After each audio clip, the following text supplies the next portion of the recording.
Fue así que a raíz de la llegada del hombre blanco al altiplano, a las tierras de los antiguos pobladores de Huexotla, quienes edificaron un centro ceremonioso muy importante y establecieron un reino independiente, del que se dice fue más grande que el de los señores de Texcoco, donde se formó la primera hacienda conocida como Tzapinco. Se sabe por algunos escritos que después de la conquista, estas tierras no fueron mercenadas, sino que pasaron a manos de las familias de los caciques de Texcoco, que se aliaron y ayudaron a los españoles durante la conquista.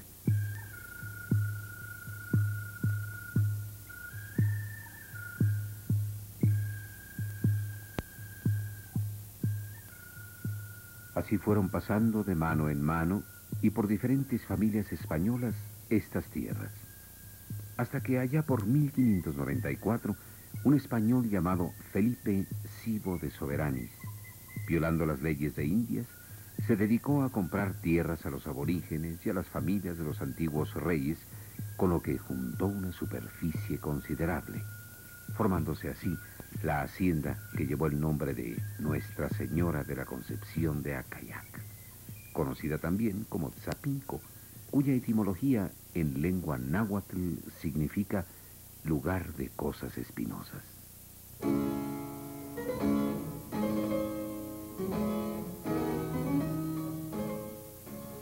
Años más tarde, la finca fue vendida a don Juan de Torres, quien la compró a un tal Ochandiano, que se dice fue contador de la corte del rey de España, pasando años después a manos de don Juan García de la Mora, quien la compró en fecha imprecisa.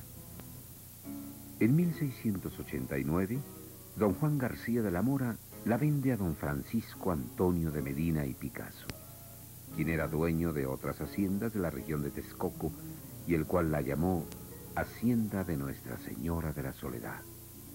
En 1699, Picasso vende la hacienda que ahora llevaba el nombre de La Concepción y anexas a la provincia de los jesuitas, en cuyas manos estaban cayendo por ese entonces las mejores fincas de la Nueva España.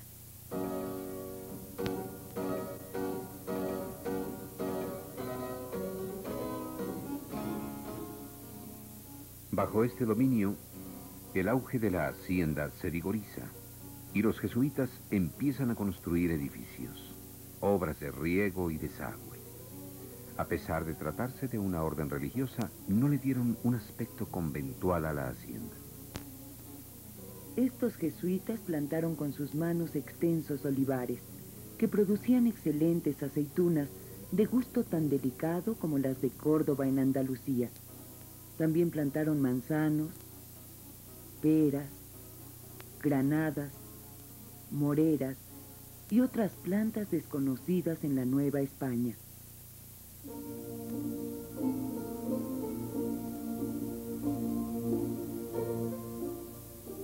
Fue entonces cuando se construyó el edificio principal, o Casa Grande, y la capilla, en cuyo centro posaba la imagen de la Divina Concepción, patrona de la finca.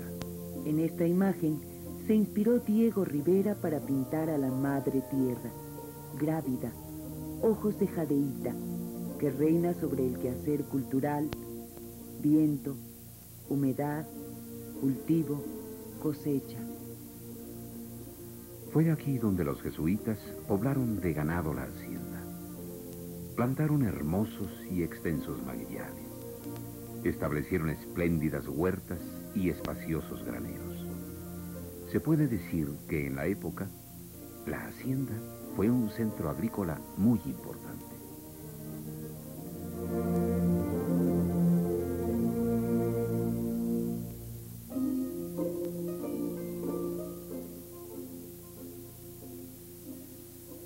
En aquel entonces se decía que estas tierras eran sumamente fértiles, con abundante agua para riego que surtía numerosos arroyuelos provenientes de los montes cercanos.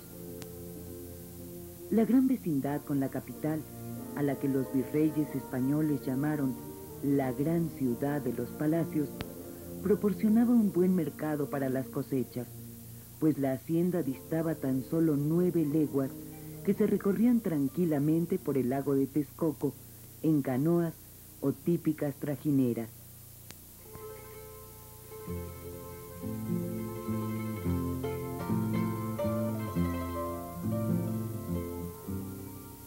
Es así, en los avatares de nuestra trayectoria y en las necesidades agrícolas de nuestro país, en que, siendo vicepresidente de la República, don Valentín Gómez Farías, se expide un decreto que creaba diferentes establecimientos de instrucción pública.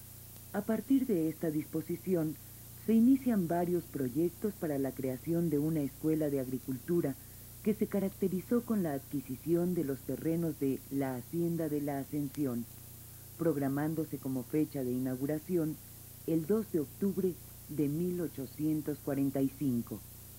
Para esa fecha surge una grave interferencia política en el país.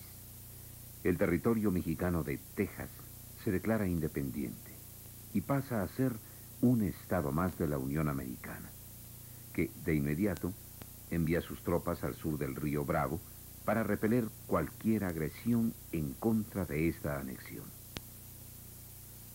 Así, en medio de una propulsión de acontecimientos políticos y sociales por los que atravesaba el país, quedó paralizado el proyecto de la inauguración de la Escuela de Agricultura. La nación se encontraba en un periodo de inestabilidad política y económica, con los cambios sucesivos de jefes de gobierno y por las intervenciones a nuestro territorio de las tropas norteamericanas.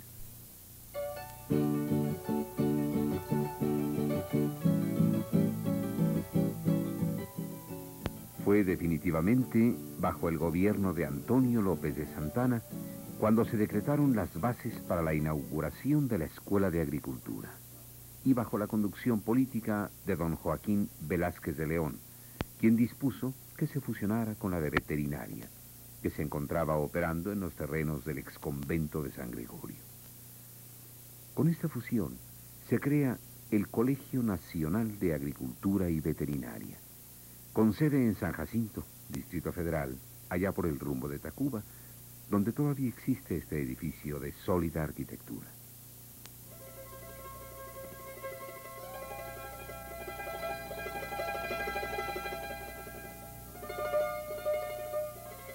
Por aquellos años se genera un descontento popular contra el gobierno de Santana.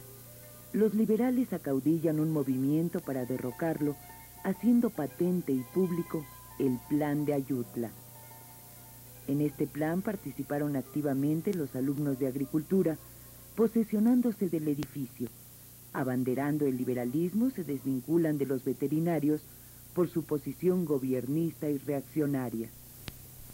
Ante esta situación, Ignacio Comonfort crea la Escuela Nacional de Agricultura, con el propósito de formar gente desde edad temprana que sirviera mejor a los terratenientes y a sus intereses. Los alumnos de agricultura establecen como fecha de fundación de la escuela el 22 de febrero de 1854, fecha en que se rebelaron en contra del gobierno de Santana y en que tomaron posesión del edificio de San Gregorio.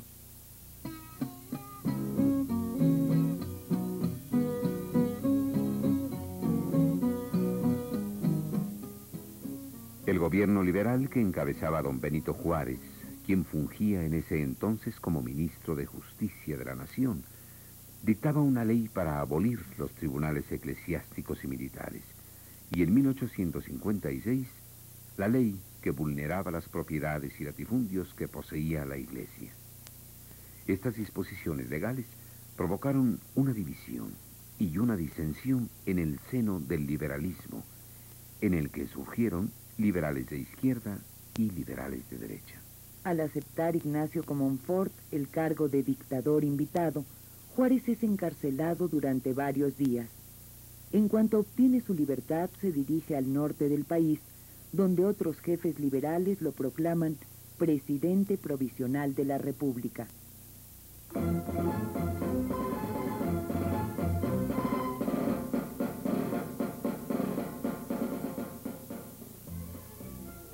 Las difíciles circunstancias políticas y económicas por las que atravesaba el país no permitieron que siguiera funcionando la Escuela de Agricultura. Sus instalaciones fueron tomadas en arriendo por un particular. En 1861, con la administración Juárez, la escuela volvió a funcionar con un nuevo plan de estudios, desapareciendo los temas teológicos y filosóficos, así como la cátedra de idiomas extranjeros. Se trataba, pues, de formar profesionales agrícolas que irían a enfrentarse a la tarea de producir alimento para un país devastado por las consecuentes intervenciones extranjeras y las guerras internas que le afectaban.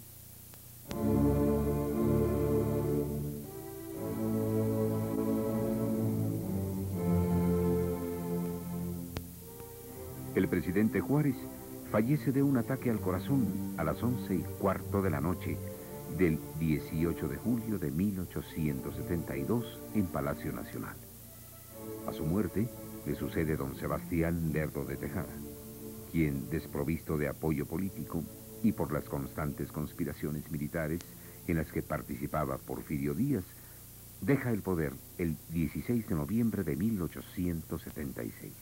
Porfirio Díaz asume la presidencia manteniendo un gobierno dictatorial por más de 35 años. Bajo su administración se establece la carrera de ingeniero agrónomo y se hacen cambios en los planes de estudio, exigiéndose el aprendizaje de materias que para nada se relacionaban con los problemas y los intereses de la clase campesina.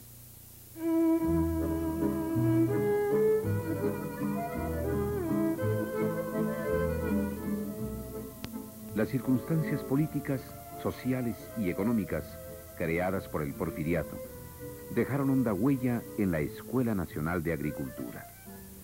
Esta situación repercutió en todos los años de su gobierno dictatorial, al graduarse un número muy bajo de ingenieros agrónomos.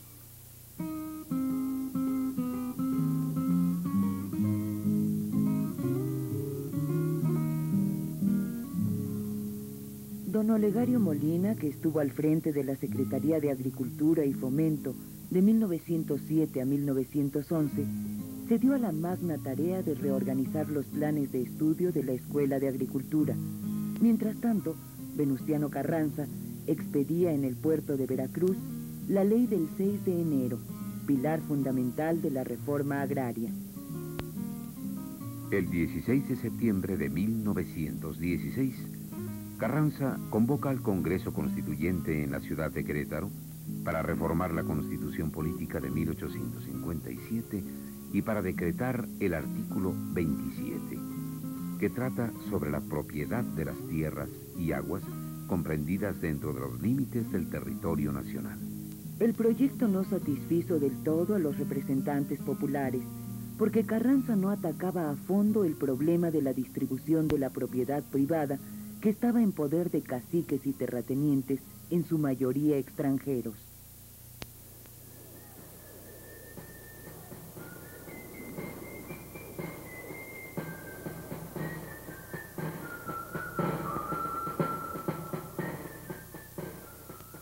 De 1915 a 1918, en plena revolución, el gobierno cierra la escuela.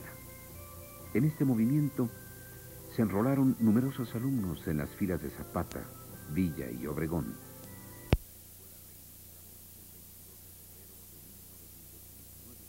Cuando el gobierno federal decide su reapertura oficial. En 1920, Carranza cae asesinado. Adolfo de la Huerta ocupa la presidencia. En ese año y los subsecuentes, la Dirección General de Agricultura y Fomento funcionó conexa a la Escuela Nacional de Agricultura en San Jacinto hasta 1923.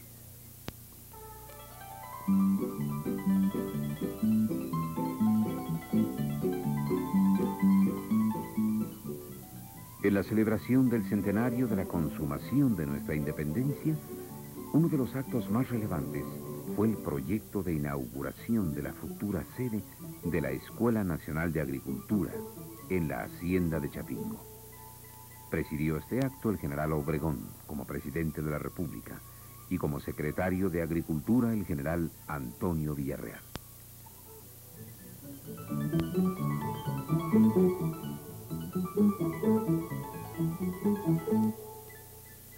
Los años 20 fueron de esplendor para el gremio agronómico, pues fueron agrónomos egresados de San Jacinto los que elaboraron nuevos reglamentos agrarios, así como la primera ley de irrigación.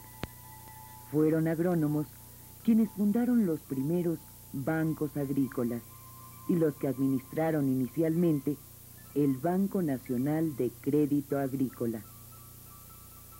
Así también fueron agrónomos los que, exponiendo sus vidas, ejecutaron las designaciones de las tierras que estaban en manos de caciques y terratenientes, en su mayor parte extranjeros y capitalistas.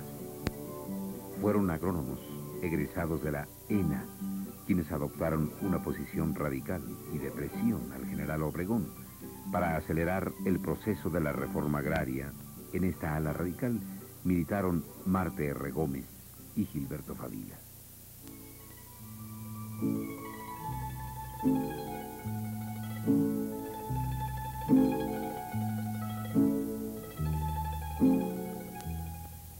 En el primer Congreso Nacional Agronómico, celebrado del 5 al 17 de septiembre de 1921, se habló y se discutió del posible cambio de la Escuela de San Jacinto a los terrenos de la ex hacienda de Chapingo. El acto relevante en dicho Congreso fue la fundación de la Sociedad Agronómica Nacional, cuya declaratoria la hizo el general Obregón, quien firmó el acta correspondiente, seguido de los miembros de su gabinete y de los agrónomos que fundaron dicha sociedad. En una de las partes más importantes de dicha acta se declara: conseguir a todo trance sustituir la explotación capitalista individual por la cooperativa de pequeños agricultores o por la colectividad comunal en los ejidos, que sería el primer paso hacia la socialización de la tierra.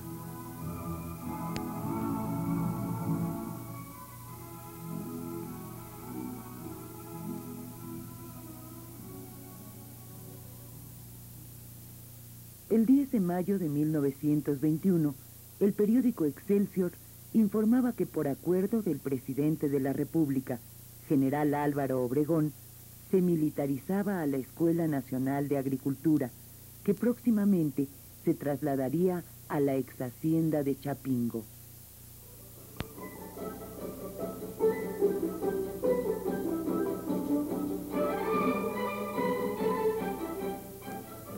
Fue así, en estos aconteceres históricos de nuestra trayectoria, que se traslada la Escuela Nacional de Agricultura de San Jacinto a los terrenos donde floreció una gran cultura y donde Nezahualcóyotl, gran rey y poeta mexica, impulsó las artes y la cultura entre su pueblo. Fue aquí donde Fray Pedro de Gante, educador franciscano, fundó en México la primera escuela elemental, allá por el año de 1523. Fue donde Diego Rivera plasmó magistralmente su canto a la tierra, donde el aire, el agua y el fuego, elementos cosmogónicos, conciben a la madre tierra para que dé frutos, y donde el obrero y el campesino se dan la mano bajo la estrella roja del triunfo para liberarse de la esclavitud y la explotación capitalista.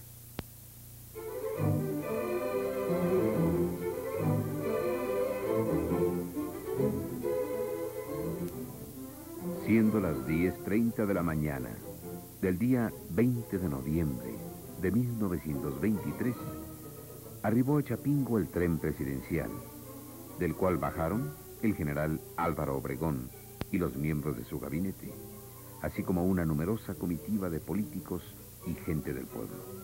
Fue recibido con los honores de rigor, dada su alta investidura, por los alumnos del Colegio Militar, alumnos de la Escuela Forestal y por los alumnos de la Escuela Nacional de Agricultura.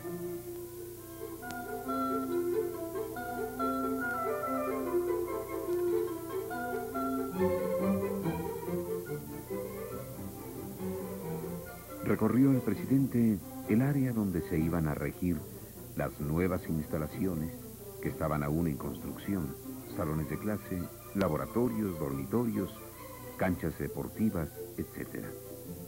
Recorrió las instalaciones el primer pueblo cooperativo, que también inauguró ese día y el cual llevó el nombre de Pueblo Cooperativo Ramón P. de Negri.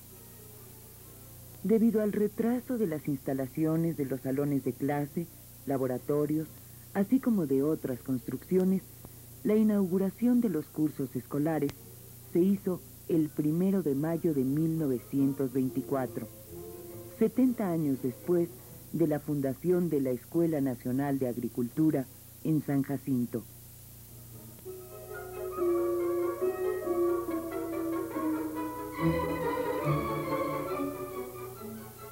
La ceremonia de inauguración tuvo lugar bajo el gran fresno, conocido como Árbol de los Acuerdos, porque se dice que aquí acordaba el general Manuel González, siendo presidente de la República, con sus ministros, allá por los años 1880 y 1884.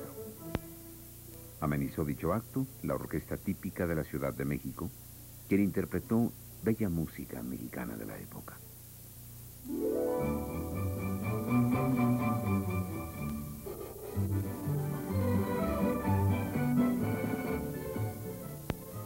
En dicha inauguración, el ingeniero Martes R. Gómez, uno de los fuertes propulsores del traslado de la Escuela de Agricultura de San Jacinto, hizo uso de la palabra y pronunció un discurso que motivó a todos los presentes. Dentro de la enseñanza teórica y práctica, los alumnos de esta escuela ejecutarán materialmente todas las faenas del campo, aun las más elementales como las más rudas. Esto les servirá en el futuro para el ejercicio profesional de su carrera, con lo que podrán ser capaces de dirigir un programa agrícola y saber con certeza lo que se puede exigir humanamente del rendimiento de un trabajador de campo. El ingeniero Marte R. Gómez recalcó: no merecerá el nombre de hijo de esta escuela quien regrese al campo para hacer que el peón trabaje de sol a sol, escamoteándole el mísero sueldo con tiendas de raya, o infamarlo, violando a su mujer o a sus hijas.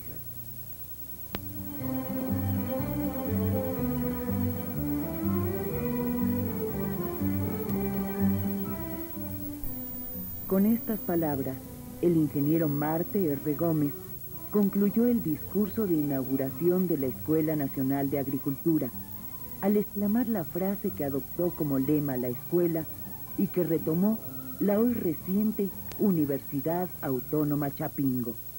Enseñar la explotación de la tierra, no la del hombre.